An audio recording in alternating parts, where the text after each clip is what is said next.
ainda fazer um trabalho rápido. Nós vamos ouvir a nossa irmã Vera. Ela, é claro, é juiz, ela quer agradecer, né, irmã Vera? E após, irmã Poliana vai cantar um hino, né? Aqui é assim, você ora, mas depois já cobra na hora, né? Vamos cantar o hino, vai cantar o hino enquanto nós adoramos a Deus, com os nossos dízimos e as nossas ofertas. Eu quero cumprimentar toda a igreja com a paz do Senhor Jesus. E quero deixar aqui o Salmo 126 e o 3, que diz assim: grandes coisas fez o Senhor por nós, e por isso estamos alegres. Sabemos que o Senhor fez grandes maravilhas nesses dias de festa, no nosso meio, né? Foi grandes bênçãos. E eu, por que não, agradecer as pessoas, né? Os irmãos não reparam, porque eu não vou falar nomes, para evitar que fique alguém sem eu falar, porque todo mundo que foi convocado trabalhou maravilhosamente bem. Então eu vou agradecer por grupo. Quero agradecer primeiramente os pastores, né? Meu esposo e os demais irmãos, pastores, obreiros, em geral. E agradecer as irmãs do Circo de Oração, pela comparação, né, que teve nos ensaios, em tudo, nas orações, aquelas que orou, pedindo a Deus que derramasse das suas bênçãos no nosso meio. E sabemos que Deus respondeu às nossas orações, porque nós não fazemos nada para a nossa honra, mas é para a honra e glória do nome de Jesus. Aqui a estrela é Jesus, aqui o brilho é Jesus, porque sem Jesus nada nós somos. Então foi operado muitos milagres, por quê? Jesus se fez presente. Eu sou grato a Deus pelas bênçãos, os milagres que o Senhor tem operado no nosso meio. Porque Ele disse que se tiver um, ou dois, ou três, buscando a sua presença, Ele está no nosso meio. Então eu sei que não tem um e nem dois. Tem muitos que buscam ao Senhor em espírito e em verdade. Eu quero agradecer os irmãos, né, que contribuíram materialmente, né, financeiramente, que Deus nunca deixa faltar nada nas suas vidas, na vida da sua família, porque o dono da obra é Ele que vai retribuir tudo aquilo que vocês fizeram. Quero agradecer a equipe aqui do Novo Horizonte, que trabalhou desde a quinta-feira, assim, sem parar. Eles comeram aqui, almoçaram, fizeram lanche aqui para não ir nem embora. Então, por que não agradecer eles, né? Foi uma bênção, e é tudo jovem. O irmão Éder, que era o chefe da equipe, Deus abençoe ele grandemente, porque a equipe deles trabalharam com muito amor, e Deus vai recompensar todos vocês, eu creio isso. E todas as madrugadas que eu levanto para orar, eu apresento todos os irmãos que contribuem, que trabalham na obra do Senhor, porque eu não posso contribuir com nada com vocês, nem retribuir com nada, a não ser orar por vocês, por tudo aquilo que vocês têm feito na obra de Deus. E Deus não fica devendo nada para ninguém. Eu tenho certeza disso, que vocês vão receber em dobro, aqueles que trabalhou em tudo, e Deus sabe, aqueles que somaram na obra de Deus. Pode ter certeza que Deus vai multiplicar as bênçãos na vida de vocês, porque eu sou prova disso, porque desde que eu sirvo ao Senhor, eu não canso de trabalhar na obra dele, porque eu tenho recebido bênçãos maravilhosas, milagres na obra do Senhor. E eu não faço isso, irmãos, para minha honra. Eu faço para a honra e glória do nome de Jesus. Eu tenho o maior prazer de fazer a obra do Senhor. Se os irmãos não sabiam, eu tenho prazer de fazer. Às vezes eu deito assim pensando, né, o que eu vou fazer na próxima, para as coisas para a casa do Senhor, e nem dormo. Aí de madrugada eu levanto e vou orar e pedir Jesus para entrar com providência, e Ele tem entrado. Não porque eu sou boa, mas é porque Ele sabe da minha sinceridade com Ele. Ele conhece, e eu agradeço a Deus e a vida de vocês, na nossa vida, na minha vida, na vida do meu esposo, e Deus recompense cada um de vocês, os jovens, os adolescentes também, né, que empenharam muito para fazer a obra de Deus nessa festa. Deus abençoe todos vocês, em geral a igreja. Eu agradeço a oportunidade e só peço vocês que orem por mim, para Deus me dar força e graça para me continuar fazendo a obra do Senhor Jesus. Eu agradeço a oportunidade em nome de Jesus.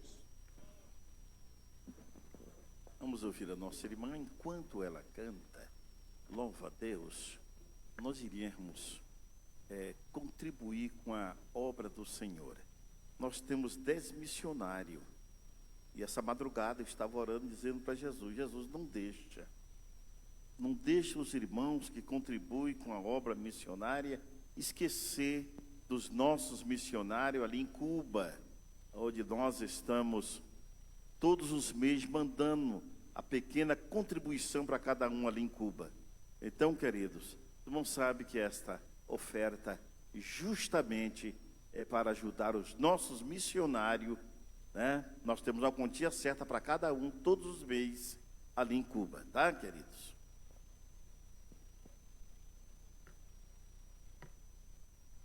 Glória a Deus. A minha saudação nesta manhã é com a paz do Senhor. A minha saudação nesta manhã é com a paz do Senhor. Glória a Deus. Agora ficou bonito para Jesus, né, irmãos? Quantos estão felizes nesta manhã? Eu também estou feliz porque estou aqui na casa do Senhor e já ouvi a voz dele falar comigo nesta manhã. Vamos ficar atentos, ligadinhos, para ouvir aquilo que o Senhor tem para falar nesta manhã. Não deixa que nada tire a tua atenção, amém? Glória a Deus. Oh, glórias. Aleluias. Glória, glória, glória ao teu nome, Jesus. É acima das estrelas que ele mora. É acima das estrelas que ele está. Seu lugar é uma cidade reluzente, tão bonita e diferente, e é lá que eu vou morar. Onde ele mora não existe pranto, só um canto de anjo, arcanjo e querubins. Na cidade dele não existe morte, e morar bem perto dele eu quero ir. Onde Jesus mora não existe dor, onde Jesus mora só existe amor.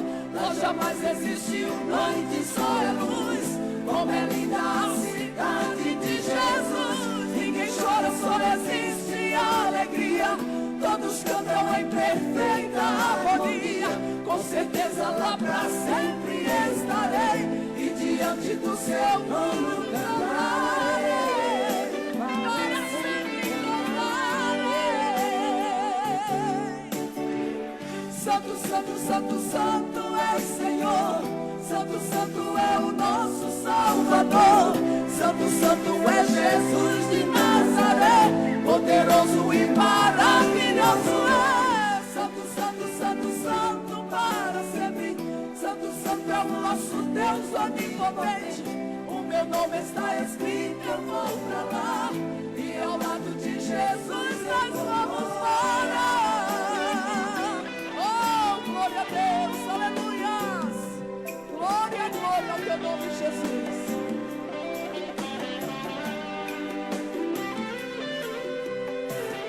Onde Jesus mora não existe dor.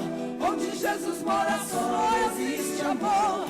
Lá jamais existiu noite, só é luz. Como é linda a cidade de Jesus. Ninguém chora, só existe alegria.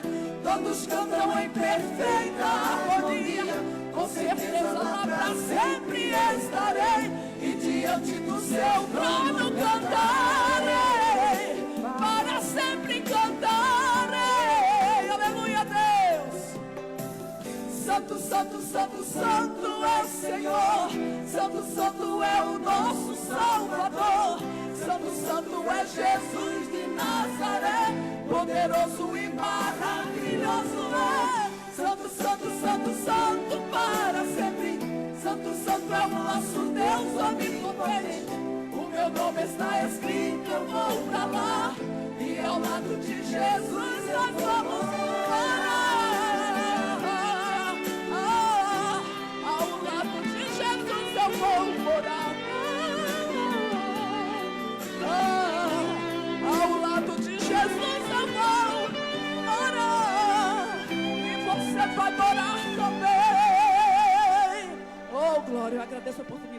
nome de Jesus. Muito bem.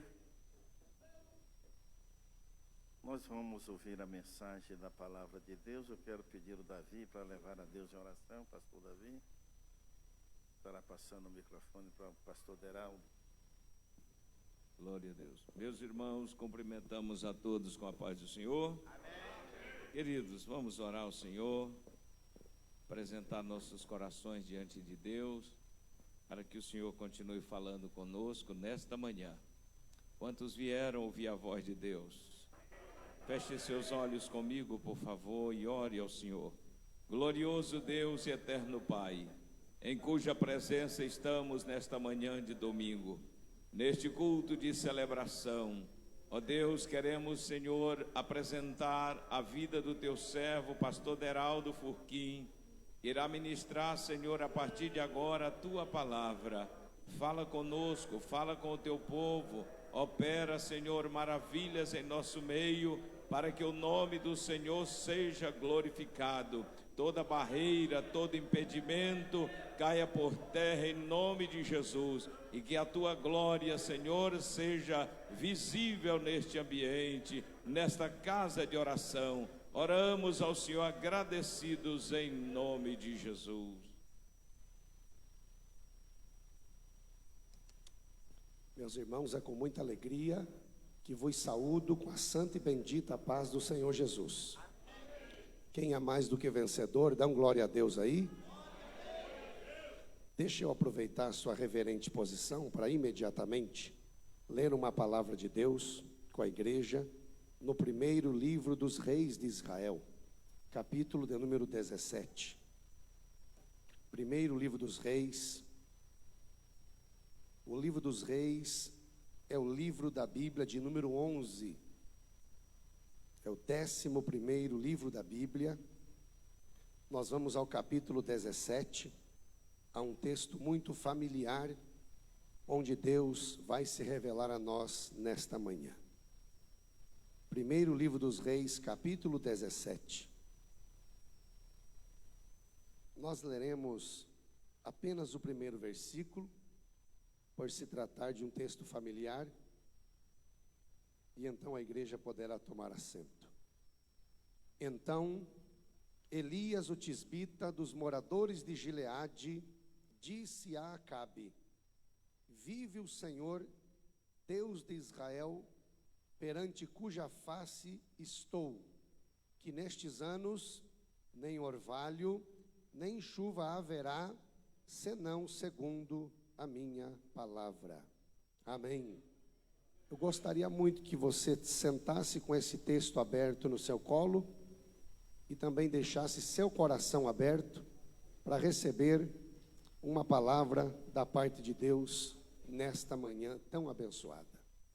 Meus irmãos, eu preciso usar 1 ou 2 minutos para fazer um agradecimento pela honra e pelo privilégio que Deus tem nos dado de poder voltar a Paracatu, de poder voltar aqui na Igreja Evangélica Assembleia de Deus, rever o pastor Jonas Jorge dos Santos, sua muito digna esposa, a missionária Vera Lúcia, casal que temos respeito, carinho e admiração.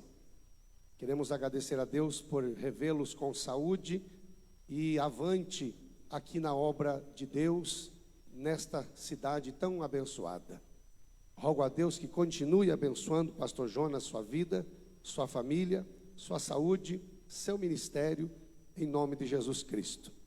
Quero citar o nome do pastor Lorival, vice-presidente, e citando o nome do pastor Lorival, esta palavra de saudação também se estende a todos os obreiros, companheiros, dirigentes de congregações, auxiliares do trabalho. Deus abençoe vós todos e vossas respectivas famílias. Eu também quero citar de maneira especial, dando ênfase ao reverendo pastor Davi Nunes, sua muito digna esposa, a missionária Sandra, em Unai, estão nos tratando com muito desvelo, carinho, com muita honra e hospitalidade, porque desde quinta-feira estamos em Unai, participando da 8ª edição do Unai para Cristo. Queremos agradecer a Deus porque temos um amigo em Unai. Pastor Davi é um pai, um conselheiro, um homem de Deus, e de vez em quando tenho estado ali cooperando com a obra de Deus, e temos feito uma amizade, uma aliança em prol do reino de Deus. Eu estou muito feliz essa noite, ou melhor, esta manhã. Esse dia 5 de dezembro é um dia muito importante para mim. Dia 5 de dezembro de 1998, 19h30, na Assembleia de Deus em Curitiba, no Paraná, eu subi no altar da igreja, acompanhado de minha noiva, e desde aquele dia eu passei do hall de membro dos solteiros para os casados, irmãos. Hoje está completando 23 anos de feliz matrimônio com minha esposa Giza. Eu dou autorização para os irmãos chamarem ela de Giza, porque o nome dela é Egislaine. Giza é mais fácil, não é, irmãos? Então hoje, exatamente hoje, fazem 23 anos de feliz matrimônio, e pelo fato de nós estarmos aqui, eu não tenho dúvida que dificilmente vou deixar de lembrar de Paracatu, porque os nossos 23 anos de casados, nós estamos tendo uma passagem por aqui. Eu agradeço muito a Deus pela companheira que Deus me deu. Nós temos 3 filhos, o Mateus tem 19 anos, o Davi tem 12 anos, e a Manuzinha, que é a cara do pai, ela tem 10 anos. Louvo a Deus pelo pastor Davi ter nos dado essa bênção tão grande, de ter facilitado e trazido minha esposa junto comigo nessa viagem, nessa pregação, nessa conferência em Unai. E hoje ainda, depois do culto, nós vamos passar 4 ou 5 dias em Caldas Novas, e eu agradeço a Deus por essa data tão feliz na minha vida. Deus abençoe, em nome do Senhor Jesus Cristo. Glória a Deus. Diga para alguém do seu lado: meu querido, eu estou sentindo que hoje eu vou almoçar lá na tua casa. Oh, meu Deus. Alguém repreendeu ali, irmão. Alguém repreendeu. Glória a Deus. Aleluia. Queridos irmãos, eu posso acreditar que nós temos a mesma visão e nós estamos em concordância com aquilo que vou começar a falar a partir desse momento. Elias, o personagem principal do capítulo 17 do primeiro livro dos Reis, Elias é um dos personagens mais intrigantes da Bíblia Sagrada. Eu tenho em minha casa uma enciclopédia, e o tema desse livro é Quem é Quem na Bíblia Sagrada? E eu descobri que nós temos do Gênesis 1 ao Apocalipse 22, os 31.173 versículos da Bíblia, os 1.189 capítulos da Bíblia. A Bíblia tem 3.500.000 letras. Eu descobri que nesse compêndio sagrado, o livro de Deus, o manual de todo cristão autêntico, a bússola do navegante, a espada do soldado, a Bíblia Sagrada, ela tem mais de 10.000 personagens, do Gênesis 1 ao Apocalipse 22. Existem alguns personagens que são protagonistas, outros são antagonistas, outros personagens são literalmente anônimos. Muitos personagens na Bíblia trabalharam para Deus, mas nem o nome deles aparece ali. Mas Elias, ele compõe essa galeria de pessoas fantásticas, marcaram seu nome nos anais da história, um dos profetas mais poderosos, que eu não tenho dúvida, a terra não era digna de tê-los passando por aqui. Elias é tão intrigante, Elias é tão importante, que o nome dele aparece 105 vezes nas Escrituras Sagradas. A Bíblia não ia mencionar 105 vezes o nome de alguém que não fosse referência e que não fosse relevante para a história do cristianismo. A minha Bíblia Sagrada revela que o profeta Elias, ele esteve em ação, esteve profetizando num tempo de apostasia, de corrupção, de desgoverno, de imoralidade e de plena corrupção que estava acontecendo por intermédio do governo de aquele rei chamado Acabe, que então era o atual rei de Israel. A Bíblia Sagrada revela que Elias, ele simplesmente aparece no cenário profético, e esse homem, ele vem com profecias de moralidade, profecias de linha reta, num tempo cheio de curvas que a nação de Israel estava passando. O profeta Elias é um profeta esquisito, é um profeta estranho, porque geralmente nós encontramos a árvore genealógica das pessoas na Bíblia. Geralmente nós temos na Bíblia o nome do pai de alguém, o nome da mãe, a árvore genealógica, o nome dos irmãos, mas isso não acontece com Elias. Elias tem uma história obscura no cenário profético. Os teólogos, os exegetas da Bíblia, os escribas da palavra não encontraram até hoje um raciocínio lógico, uma palavra poderosa a respeito do pai de Elias. Quem foi a mãe de Elias? Os irmãos de Elias. A Bíblia dá uma informação muito pequena apenas sobre a biografia de Elias. A Bíblia diz que ele era tisbita, apenas isso. Ele era da cidade de Tisbete, o interior de Samaria, propriamente dito na cidade de Gileade, de onde Israel exportava o bálsamo de Gileade.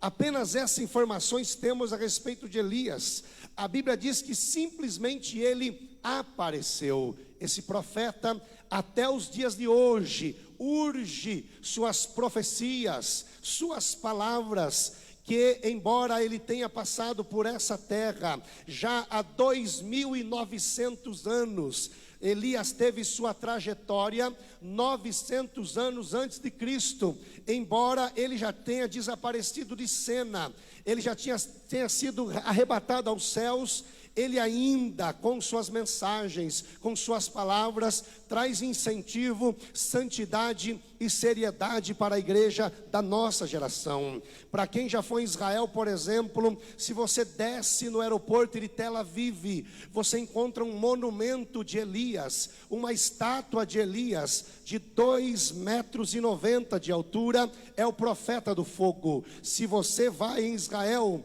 e você vai visitar o Monte Carmelo, que é um dos pontos turísticos de Israel, lá no jardim do Monte Carmelo, novamente está a estátua do profeta Elias. A nação de Israel, a igreja, povos muçulmanos, eles até os dias de hoje respeitam o profeta Elias como um dos profetas poderosos em Deus. E esta manhã eu quero, no tempo que tenho, falar para essa igreja a respeito de 3 experiências que Deus deu para Elias, e das 3 experiências extrair 3 lições.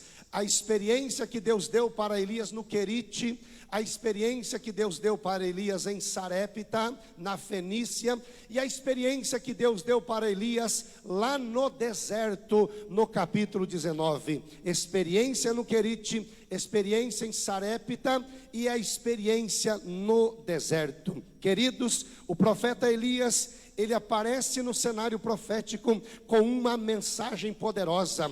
Ele disse: vive o Senhor Deus de Israel, perante cuja face estou, que nestes anos nem orvalho, nem chuva haverá, senão segundo a minha palavra. Exatamente o versículo 1 que nós lemos é a primeira fala de Elias. São os primeiros verbos que verbalizaram os lábios de Elias. São as primeiras frases dos lábios de Elias enquanto passou por aqui. A mensagem era de juízo, juízo de Deus à nação de Israel por conta do pecado. Deus disse a Elias: abre tua boca e diz que nem orvalho e nem chuva. Irmãos, para quem estuda a história de Israel, para quem ama essa nação que é a menina dos olhos de Deus, vai conseguir entender que esse negócio de orvalho, essa fumaça branca que desce durante a madrugada, em Israel o orvalho é um mistério muito grande, porque no sul do Brasil, por exemplo, da onde eu sou natural, nós encontramos o orvalho principalmente no período do inverno, no período de janeiro, no período de dezembro, novembro, principalmente no período do inverno no sul do país, nós vemos com frequência pela madrugada essas gotículas minúsculas de água descendo dos céus e regando a terra. Mas a nação de Israel, ela tem algo diferenciado, porque ela é o centro espiritual do mundo. Em Israel, o orvalho desce de janeiro a janeiro. Em Israel, o orvalho desce dos céus nas 4 estações do ano. É um mistério. A nação de Israel recebe o orvalho dos céus segunda, terça, quarta, quinta, sexta, sábado e domingo, porque há um mistério, segundo o que dizem Provérbios, a respeito do orvalho. Quando desce o orvalho do céu, Deus está querendo dizer para a nação de Israel: a minha benevolência está descendo sobre vocês. A Bíblia diz que o orvalho representa a benevolência de Deus. Elias disse: não vai descer o orvalho, não vai cair essas gotículas de água durante a madrugada, e não vai cair o orvalho, e também não vai cair a chuva. Não vai ter chuva. Se o orvalho representa a benevolência, a chuva representava a prosperidade, porque Israel plantava, e todos nós sabemos, até os mais leigos que estão aqui, que é necessário a chuva para que haja uma boa colheita. Então Deus disse: eu estou fechando a porta dos céus. O pecado de vocês me fez tirar a benevolência de vocês. O pecado de vocês me fez recolher a minha mão. Nem orvalho e nem chuva.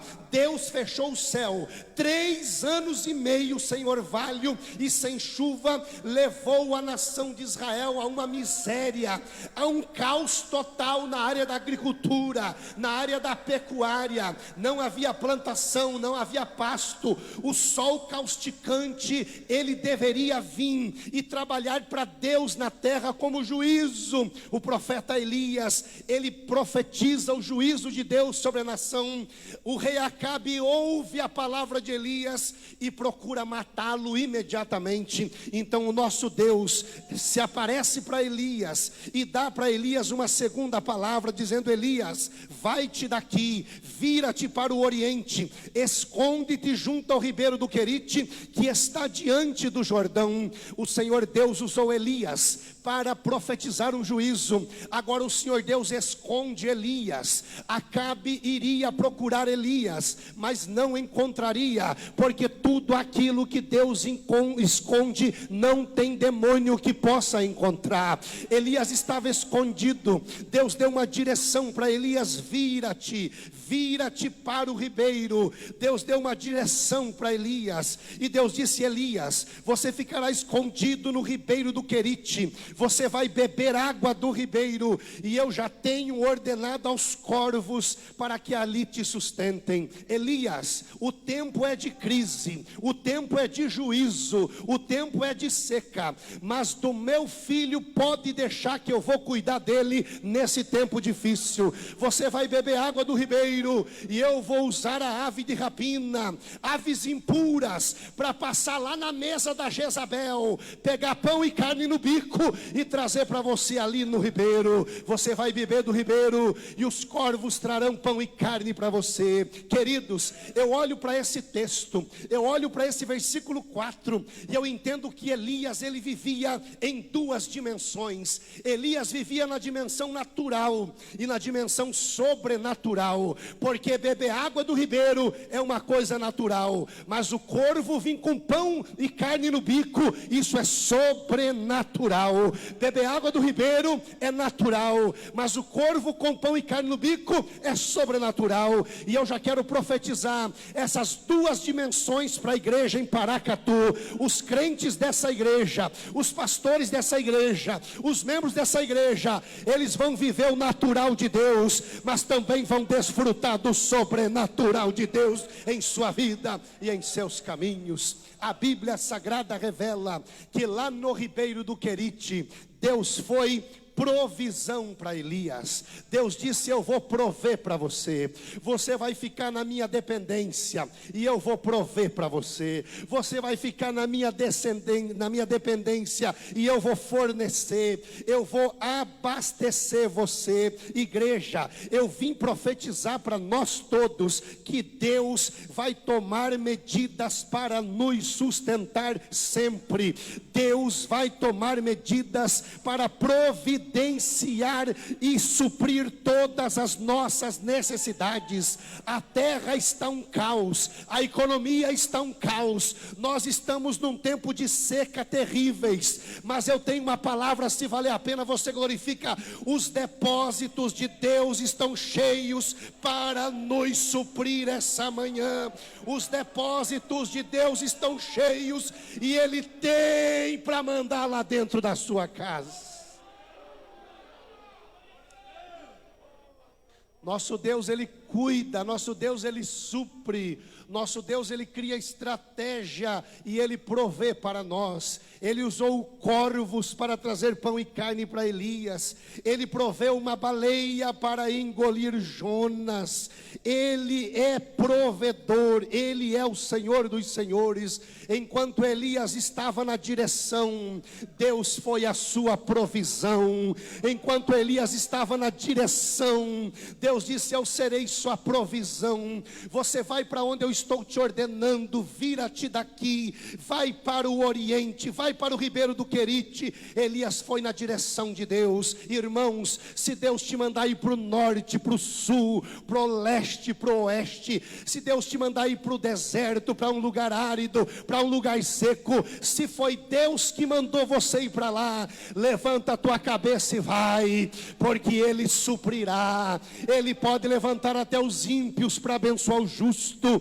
Ele vai abrir fonte no deserto. Ele não vai deixar faltar nada, porque o Deus que dá a direção, Ele manda a provisão para você onde você está. A experiência que Deus quis dar para Elias no Querite foi essa experiência de provisão, essa experiência de dependência. Elias passa um tempo no Querite. Há uma controvérsia teológica sobre o tempo que Elias ficou no Querite. Alguns dizem que ficou 1 ano, outros dizem que ficou 1 ano e meio, outros ainda chegam a dizer que Elias passou quase 2 anos no Ribeiro do Querite. Ali Deus foi imprevisível, ali Deus foi improvável, usando corvos. Elias por um tempo bebia água do ribeiro. Irmão, preste atenção, água para ele não morrer desidratado. O corvo trazia pão, no pão tem carboidrato e na carne tem proteína. Deus sabe como cuidar de nós. Pão, carboidrato e proteína. Pão, carboidrato e proteína. E Deus cuidava de Elias. Deus disse: Elias, por enquanto eu estou trabalhando em você, Elias, mas daqui a pouco eu vou trabalhar através de você, Elias. Por enquanto eu trouxe você para o Ribeiro do Querite, porque Querite é lugar de trabalhar de Deus. Querite é lugar de isolamento. Querite é lugar de solidão. Querite é lugar de treinamento. Daqui a pouco, Elias, eu vou trabalhar através de você. Irmãos, se você está isolado, se você está no canto, se ninguém te chama para nada, se você parece que está esquecido, você tem que entender que Deus está trabalhando em você, trabalhando em você, trabalhando em você. Já já vai chegar o tempo dele te tirar do Querite e te levar lá no cume do Monte Carmelo, e vai descer fogo do céu. Quem pode glorificar o nome desse Deus maravilhoso? Diga para o teu vizinho: na crise nada te faltará. Diga para alguém do seu lado: na crise nada te faltará. Elias dependeu de Deus e Deus supriu na vida de Elias. O versículo 7, Deus deu um ponto final no tempo do Elias no Querite. E sucedeu que, passados os dias, o ribeiro secou, porque não havia chuva na terra. Deus fechou a porta para Elias no Querite. O tempo do Querite encerrou. Deus permitiu que a água secasse. Agora no versículo de número 8 e 9 está escrito: então veio a palavra do Senhor a ele dizendo. Irmão, no versículo 7, o ribeiro secou. No versículo 8, veio a palavra do Senhor. No versículo 7, o ribeiro secou. No versículo 8, veio a palavra do Senhor. Olhe para mim e prepare um aleluia. Em tempo de ribeiro seco, não vai nos faltar uma palavra do Senhor. Em tempo de ribeiro seco, em tempo de crise, em tempo de luta, em tempo de adversidade, sempre a palavra de Deus estará conosco.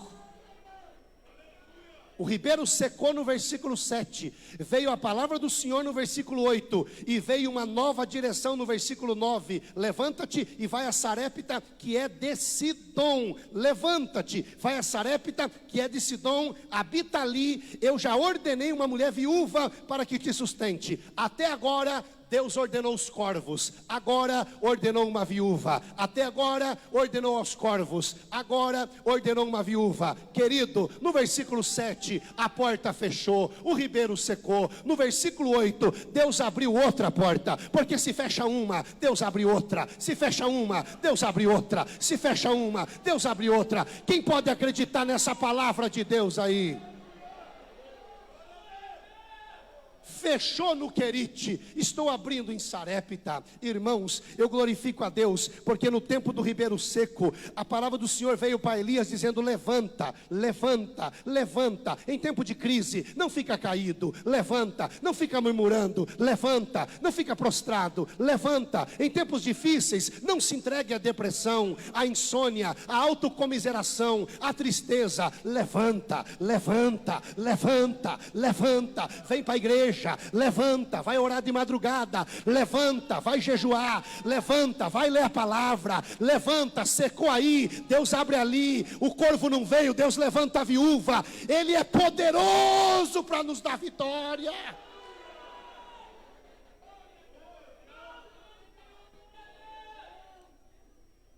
Elias vai a Sarepta, que é de Sidom,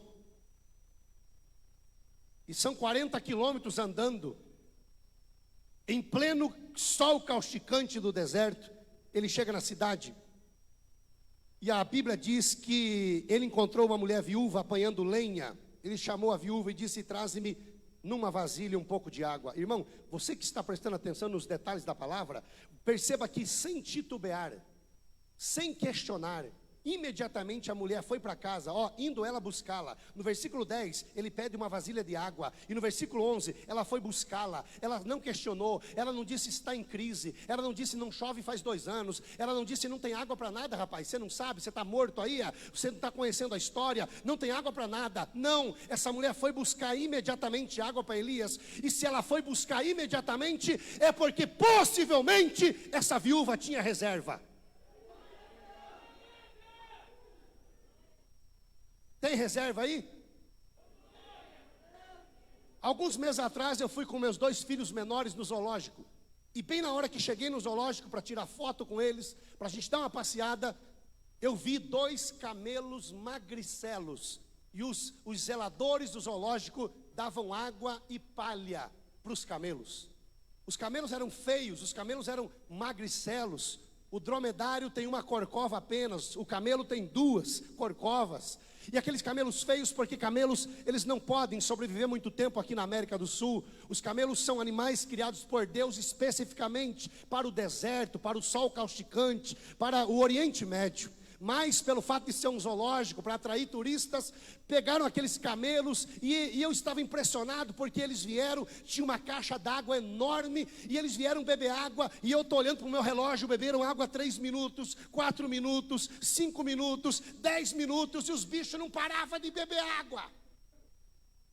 E aí eu tentei chamar o zelador: ei tio, vem aqui, me dá uma informação. Ele fazia assim para mim, que ele não podia, porque ele estava trabalhando, eles não podem conversar com os turistas. Eu falei: meu querido, me ajuda, eu quero uma informação. Eu sou um pastor da Assembleia de Deus. Quando eu falei eu sou um pastor, o camarada olhou para mim, o zelador, e falou: a paz do Senhor, pastor.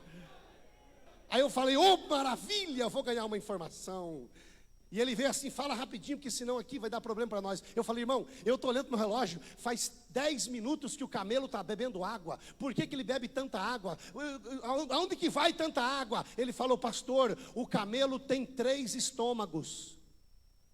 Um estômago é para ruminar a comida e 2 estômagos é para água. Cada estômago cabe 50 litros de água. Então ele está bebendo 100 litros de água aqui. E ele fica 13 minutos bebendo água. Ele fica 15 dias andando no deserto sem precisar beber água, porque ele tem um estômago e ele tem um outro de reserva. Ele tem um estômago e ele tem um outro de reserva. Ele tem um estômago e ele tem um segundo estômago de reserva. Aí eu aprendi, e ele disse: preste atenção, pastor, veja um documentário sobre os camelos. E ele me deu um site, e eu fui ver. Ele disse: o camelo anda no deserto, pastor, com a cabeçona levantada. O camelo nunca está de cabeça baixa, ele sempre está de cabeça levantada no deserto. Eu disse: meu Deus, eu vou pregar lá em Paracatu isso. Nós temos que ter reserva, porque quem tem reserva anda no deserto de cabeça erguida. Quem tem reserva passa pelo deserto de cabeça levantada. Levante a mão para dar glória a Deus. Diga para o seu vizinho: para de reclamar, crente. Para de murmurar, crente. Levanta essa cabeça. A mulher buscou água para Elias, porque ela devia ter reserva. Aí Elias disse: mulher, a água está garantida, eu já não vou morrer desidratado. Agora, mulher, vá buscar um bocado de pão na tua mão. Aí a mulher disse: deixa eu falar uma coisa para você. Olha, eu não tenho senão na minha casa um punhado de farinha numa panela e um pouco de azeite na botija. Eu quero que os irmãos prestem atenção na palavra punhado e pouco. Punhado e pouco. Vamos repetir as duas palavras: punhado e pouco. Punhado de farinha e pouco de azeite. O que é punhado, irmão? Alguém me ajuda a fazer o punhado aí? Alguém me ajuda? Punho. É um punho, irmão. Aí, ó. Punhado de farinha é um punho fechado e um pouco de azeite. Então na casa dela tinha pouco. Diga, repita comigo: na casa dela tinha pouco. A única coisa que ela tinha, um punhado de farinha e um pouco. A palavra pouco está ali, um pouco de azeite numa botija. Eu vim aqui no portão da cidade, apanhei 2 cavacos, eu vou prepará-lo, essa farinha e esse azeite, para mim e para o meu filho, vou fazer um bolo, vamos comer e vamos morrer. O profeta Elias chegou na vida daquela mulher, e ela estava desanimada, pessimista, já pensando na morte.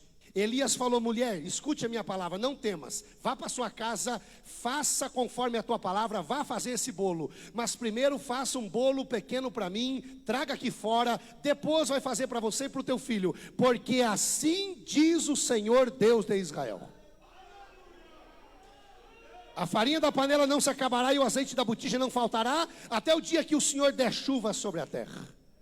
Irmãos, se lá no Ribeiro do Querite Deus quis ensinar para Elias a lição da dependência, aqui em Sarepta Deus está ensinando para Elias outra lição: eu sou Deus e do pouco eu posso fazer muito.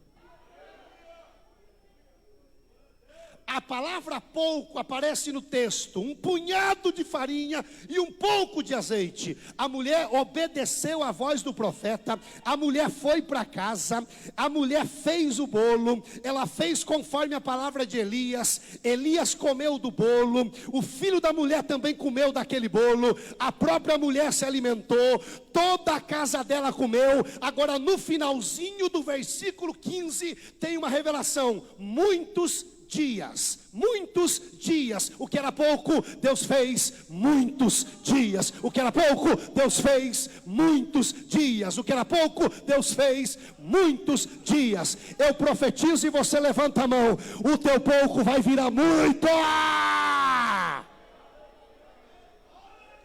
Eu vou profetizar que esse salário que você considera pouco, Deus vai colocar a mão nele, e ele vai multiplicar, ele vai sobrar, ele vai triplicar. Quem pega essa palavra, Deus vai aumentar a tua pouca fé hoje, a tua pouca esperança, o teu pouco ânimo. Jesus vai colocar a mão, e ele vai trazer muito.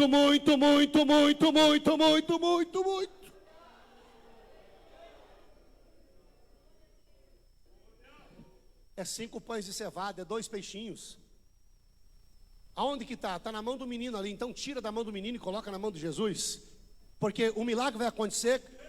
O milagre não está acontecendo na tua vida porque o teu recurso está na mão errada. Põe na mão de Jesus que multiplica. Põe na mão de Jesus que sobra 12 cestos cheios. Nessa casa, nessa experiência, Deus queria ensinar que do pouco Ele pode fazer muito. E lá no capítulo 19, igreja, lá no capítulo 19, Deus apareceu para Elias novamente. Olha que coisa linda. Lá no Querite, proveu através dos corvos. Aqui em Sarepta, proveu através da viúva. Mas no capítulo 19, no versículo de número 3, 4, 5, proveu através do anjo. Diga anjo. A Bíblia mostra a palavra anjo 313 vezes.